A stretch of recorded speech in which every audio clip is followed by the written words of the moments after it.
0 morts et 0 blessés, c'est le bilan du maintien de l'ordre public et de la sécurité des personnes et leurs biens lors de la sortie officielle de l'Union sacrée de la Nation. Bilan rendu public justement par le commissaire divisionnaire sortant, le général Silvano Kassongo. Kinshasa célèbre ce 30 avril la journée nationale de l'enseignement en RDC. La situation de l'enseignant congolais reste toujours préoccupante. Au Soudan, la situation reste toujours confuse, 15 jours déjà depuis que les combats qui opposent les deux généraux rivaux ont éclaté. Plus de 500 morts ont été recensés. Nouveau journal sur Télé 50, bienvenue à tous. La société civile de la province de l'Ituri s'inquiète de la montée de l'insécurité malgré la prorogation de l'état de siège par les élus nationaux. Dans une déclaration rendue publique, elle a attiré l'attention du président de la République pour la tenue effective de la table ronde comme promis. On écoute à ce propos Dieudonné Lossa, président de la société civile de l'Ituri. La volonté des chefs de l'État à décréter l'état de siège n'est pas traduite en action, raison pour laquelle le nombre de groupes armés ne cesse de croître du jour au lendemain. Les exactions et violations massives des droits de l'homme se commettent allègrement à province de l'Ituri. Au regard de cette situation, la population de l'Ituri réunie à ce jour juge improductif l'état de siège en environ 2 ans depuis son installation en Ituri. D'où les forces vives, politiques et leur majesté et chef de secteur de l'Ituri demandent à son Excellence Félix Antoine Tshisekedi Tshilombo, président de la République, d'organiser en DEA 30 jours la table ronde sur la sécurité, la paix, le développement de l'Ituri, tel que promis le 15 mars 2023 aux leaders communautaires reçus à la cité de l'Oya. D'ordonner dès à présent la reprise des opérations militaires contre tous les groupes armés locaux qui ne veulent pas se rendre au PDDRCS et également contre les ADF et Maï.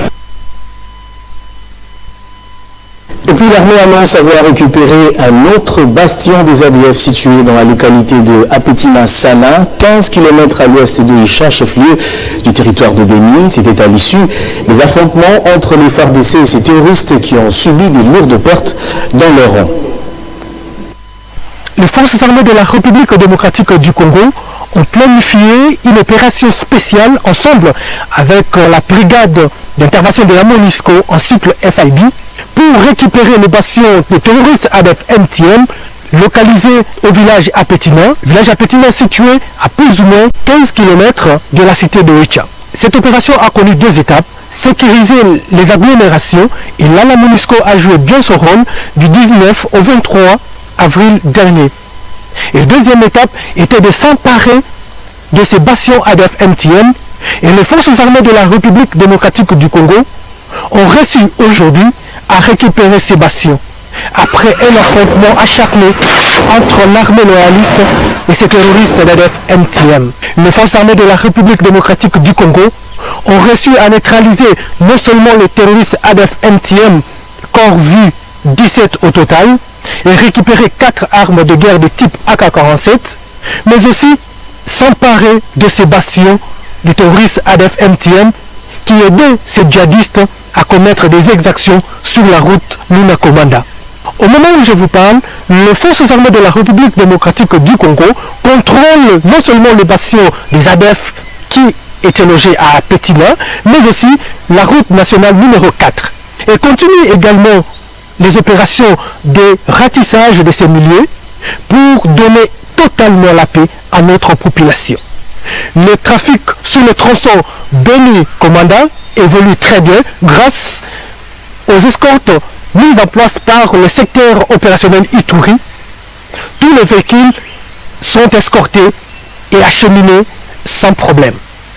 Nous avons reçu ces opérations grâce à une bonne collaboration qui existe entre l'armée et sa population. Et nous demandons à la population de continuer à appuyer cette armée pour que la victoire soit à 100% dans notre zone opérationnelle. Et puis le vice-premier ministre en charge de l'Intérieur et Sécurité, Peter Kazadi, a reçu en audience les députés provinciaux de l'Équateur récemment réhabilités. Au menu de leur discussion, les questions sécuritaires dans cette partie du pays. Ces derniers ont justement promis à l'issue de leur entretien d'œuvrer pour le retour de la paix dans leur province. Après leur réhabilitation, les députés provinciaux de la province de l'Équateur sont passés voir le vice-premier ministre en charge de l'intérieur, sécurité et affaires coutumières dans le cadre d'une visite de courtoisie. Profitant de l'occasion, ils ont promis au patron de la territoriale de travailler pour la paix au niveau de leur province. Par la même occasion, ces députés ont passé au point de fin quelques problèmes au niveau de leur province avec Peter Kazali Kankonde concernant la sécurité. Les députés provinciaux de la province de l'Équateur qui étaient invalidés, mais réhabilités par la Cour constitutionnelle. C'est pourquoi, avant de rentrer à Mbandaka, nous sommes venus en visite de courtoisie auprès de son Excellence, M. le vice-premier ministre, en charge de l'Intérieur, en vue de faire un tour d'horizon sur toute la situation de la province de l'Équateur. Nous sommes opérationnels, nous avons vu toute la hiérarchie du pays et nous sommes venus, terminés par le ministre de l'Intérieur, nous sommes opérationnels, nous rentrons à Mbandaka pour occuper effectivement nos postes. Et nous venons de rassurer son Excellence, M. le vice-premier ministre, à notre retour à Mbandaka, nous allons consolider la paix.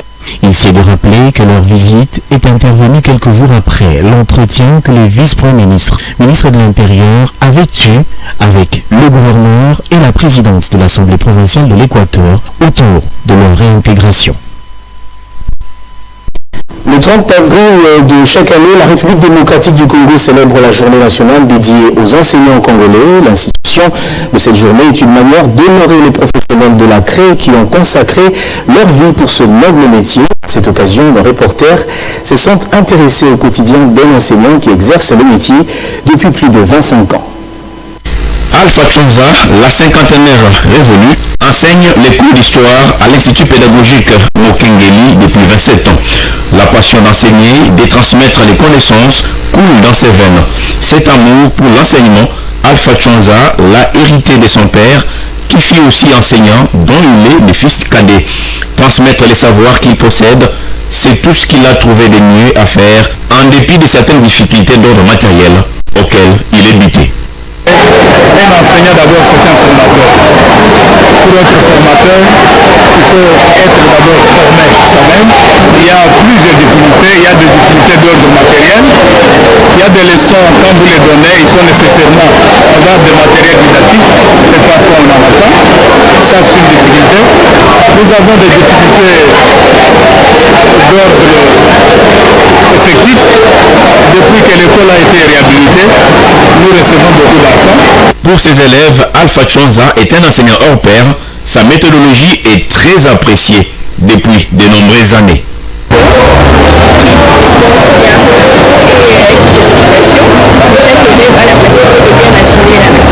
Dispenser les cours sous-entend être en ordre tous les jours et cela implique la préparation des matières à donner. Cet exercice quotidien n'est pas du tout aisé, d'où les cris d'alarme d'Alpha Chonza auprès des autorités congolaises.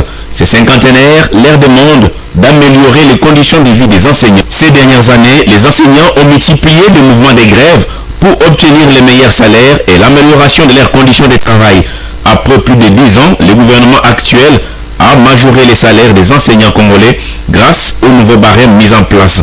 En dépit de cette majoration, nouer les débuts du mois pour un enseignant congolais demeure un casse-tête. Et puis l'actualité, c'est aussi la sortie officielle de l'Union sacrée de la Nation, sortie officielle intervenue ce samedi au stade des martyrs de Kinshasa. Les leaders politiques, membres du présidium de la plateforme électorale, ont mobilisé pour Félix Tshisekedi lors d'un meeting populaire aux allures d'une pré-campagne électorale. Près de 8000 éléments de la police avaient été déployés sur le terrain pour assurer la sécurité de la population. La police, justement, dresse un bilan de 0 mort et 0... Nous sommes venus pour apporter notre soutien et voilà, accompagner le chef de l'État dans sa mission de reconstruire notre pays, qu'il peut compter sur nous et avec nous. Voilà. Oui, tout à fait. C'est pour cela que nous sommes là. Et c'est comme je vous ai dit tout à l'heure, c'est vraiment un support au chef de l'État. Et à tous les Kinois, nous disons merci pour avoir réussi de leur présence. Et puis William Kazumba, directeur général de l'OGEFREM et haut cadre de l'FDC, a mobilisé un nombre important de personnes en faveur de la sortie officielle de l'Union sacrée de la Nation. Le maître mot était la réélection de Félix Tshisekedi à la magistrature suprême. La sortie officielle de l'Union sacrée de la Nation a connu la participation de plusieurs partis membres de cette famille politique du chef de l'État, Félix-Antoine Tshisekedi. Le cas de la FDC de Modeste Bahati qui a été valablement représenté par William Kazumba, directeur général de l'OGEFREM. Ce haut cadre de la FDC qui a mobilisé sa base pour une présence massive au lieu de l'événement s'est fait accompagner de cette dernière jusqu'au stade des Martyrs. Pour le patron de l'OGEFREM, ce rassemblement qui marque la sortie officielle de l'Union sacrée traduit la volonté politique manifeste du président de la République de mettre ensemble les Congolais pour l'intérêt supérieur de la nation. Nous sommes aujourd'hui le jour J où cette vision du chef de l'État s'est concrétisée. C'est pour cela qu'on a organisé cette sortie officielle de l'Union sacrée, ce qui justifie notre présence comme membre à part entière de cette grande famille politique qui n'a qu'un seul but, d'être mobilisé derrière le chef de l'État, le premier citoyen de la République, pour reconstruire ce pays, consolider notre unité nationale et donner de l'espoir à notre jeunesse. Voilà pourquoi nous nous retrouvons ensemble avec les Congolais qui comprennent ces grands soucis unificateurs du chef de l'État dans ce stade de martyrs aujourd'hui pour la sortie officielle de notre grande famille politique. L'Union sacrée de la Nation est composée de plusieurs forces politiques autour de la vision du président Félix-Antoine Tshisekedi, le peuple d'abord. Après sa mission officielle à Washington DC, la gouverneure du Lualaba est rentrée au pays par Kinshasa afin de prendre part à la sortie officielle de l'Union sacrée de la Nation, accompagnée d'une importante délégation des cadres de l'Union sacrée du Lualaba. Fifi Masuka n'a pas accepté de rater cette occasion des Congolais qui ont fait le choix d'être du bon côté de l'histoire en conjuguant les efforts pour la réélection de Félix Tshisekedi à la présidentielle prochaine. La sortie officielle de l'Union sacrée de la Nation UCN a vécu samedi 29 avril 2023 au stade des Martyrs de la Pentecôte à Kinshasa.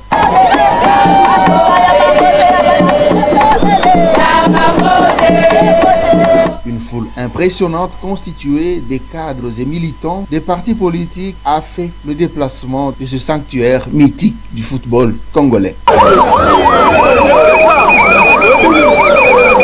Tous ne jure que par la conjugaison d'efforts pour la réélection de Félix-Antoine Tshisekedi Tshilombo à la présidentielle prochaine. À l'issue de sa mission officielle à Washington DC, la gouverneure du Lualaba n'a pas accepté de rater ce grand rendez-vous des Congolais qui ont fait le choix d'être du bon côté de l'histoire. Marie-Thérèse Masuka Saini est accompagnée d'une délégation importante constituée des cadres des formations politiques de l'Union sacrée de la Nation UCN Lualaba. La fille aînée de l'Union sacrée de la Nation a tenu à afficher son appui inconditionnel au présidium de l'UCN et à Félix Tshisekedi Tshilombo, de qui elle tire au quotidien l'inspiration pour changer l'image de la province du Lualaba. Tous les exposés des membres du présidium de cette méga plateforme politique ont convaincu le peuple congolais, venu très nombreux sur le lieu, à comprendre la nécessité pour chacun de renouveler sa confiance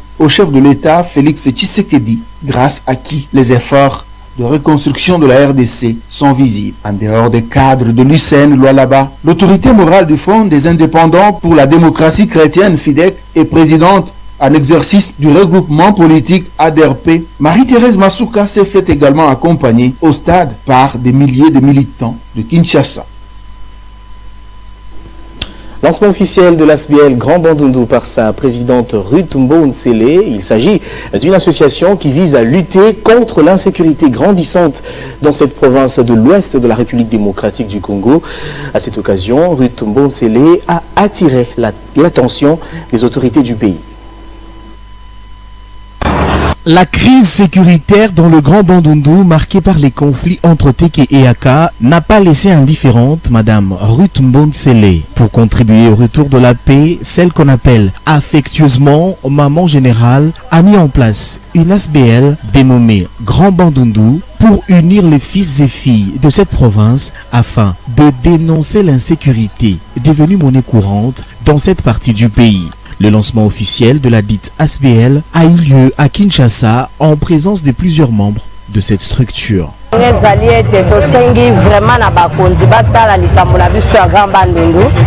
toboyi penza makila esopana ndenge ezosopana tro c'est trop tosengi pe tolingi penza kimia ekota na kati ya Grand Bandundu yango totalisi likambo na biso epai ya président de la République papa na biso Félix Tshisekedi atala likambo na biso ya Grand Bandundu tosengi pe toboyi penza makila kosopana cette fois-ci toboyi penza massacre.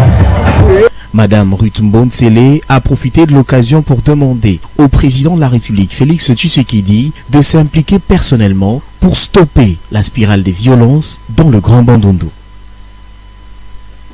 Malgré une nouvelle trêve, les combats font toujours rage au Soudan entre les chefs de l'armée, le général Abdel Fattah al-Burhan et les forces de soutien rapide de Mohamed Hamdan Daglo. Les conflits qui durent depuis le 15 avril a fait plus de 500 morts selon des statistiques officielles.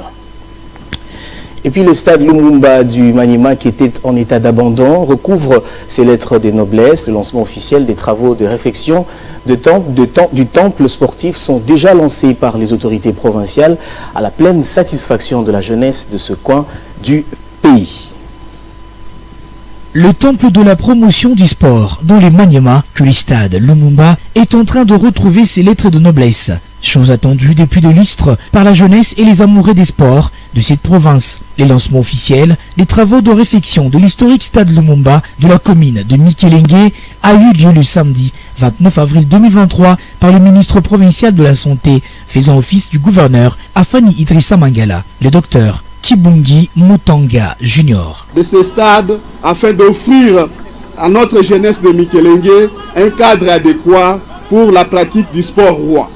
Chers jeunes de la commune de Mikelenge et principal bénéficiaire de cet ouvrage, je vous invite à ne ménager aucun effort dans la sécurisation des matériaux relatifs à la réhabilitation de votre stade. Les sportifs de leur côté demandent au gouvernement provincial de faire homologuer leur stade à la FICOFA une fois les travaux terminés. Le gouverneur de la province, quand il termine la réhabilitation des stades de Lumumba, qu'il puisse aussi aller au FECOFA pour homologuer les stades de Lumumba, parce qu'il y aura des championnats provinciaux, il y aura les Binafoot, il y aura les Ligues 2, ça puisse aussi jouer ici sur le stade de Lumumba. Pour la petite histoire, ce stade a accueilli plusieurs rencontres sportives de la Coupe du Congo, de la Ligue nationale de football, de championnats organisés par la Ligue de football du Maniema, ainsi que ceux de l'entente urbaine de football des Kindu.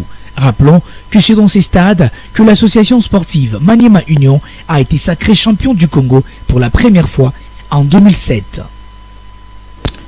Venons à un rappel des titres à présent.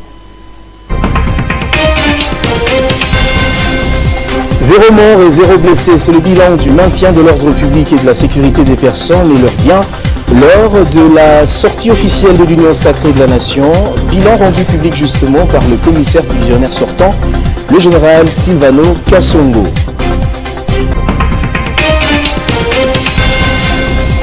Kinshasa célèbre ce 30 mai la journée nationale de l'enseignement en RDC. La situation de l'enseignant congolais reste toujours préoccupante. Vous avez suivi dans ce journal un reportage de terrain. Et puis au Soudan, la situation reste toujours confuse 15 jours déjà depuis que le combat qui oppose les deux généraux rivaux ont éclaté. Plus de 500 morts ont été recensés.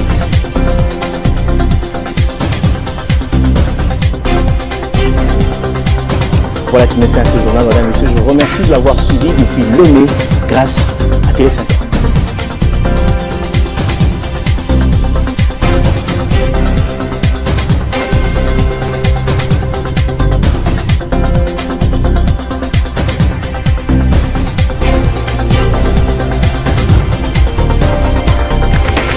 L'actualité reste continue.